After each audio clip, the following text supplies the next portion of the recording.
স্বদেশের মাটিতে ফিরে এলেন ছাত্র জনতার আন্দোলনের সময় দেশ ত্যাগ করা নেপালের সাবেক প্রধানমন্ত্রী শের বাহাদুর দেউবা। দীর্ঘ প্রায় ৫ মাস বিদেশে অবস্থান শেষে ১৩ আগস্ট কাঠমান্ডু ত্রিভুবন আন্তর্জাতিক বিমানবন্দরে অবতরণ করেন তিনি। সে সময় তাকে বরণ করে নিতে বিমানবন্দরে ঢল নামে দলীয় নেতাকর্মী ও সাধারণ মানুষের।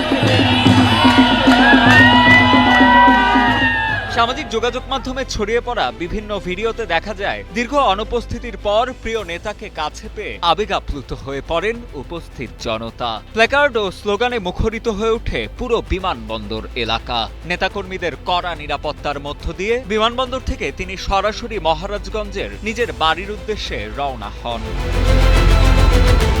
তবে দেউবার এই ফেরা নিয়ে শুরু হয়েছে নানা আলোচনা। চলতি বছরের ২৫ ফেব্রুয়ারি চিকিৎসার কথা বলে সিঙ্গাপুরে যান তিনি, কিন্তু ৫ মাসেও তার চিকিৎসা সংক্রান্ত কোনো স্পষ্ট তথ্য প্রকাশ করা হয়নি।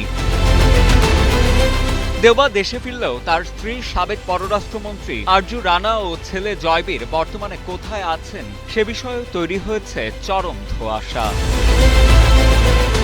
একই সঙ্গে দীর্ঘ ৫ মাসের এই বিপুল বিদেশবাস ও চিকিৎসার খরচ কে বহন করেছে তা নিয়ে নেপালের রাজনৈতিক অঙ্গনে দেখা দিয়েছে ব্যাপক জল্পনা কল্পনা। সাজিদা আনিল, ডেস্ক রিপোর্ট, সময় আলো।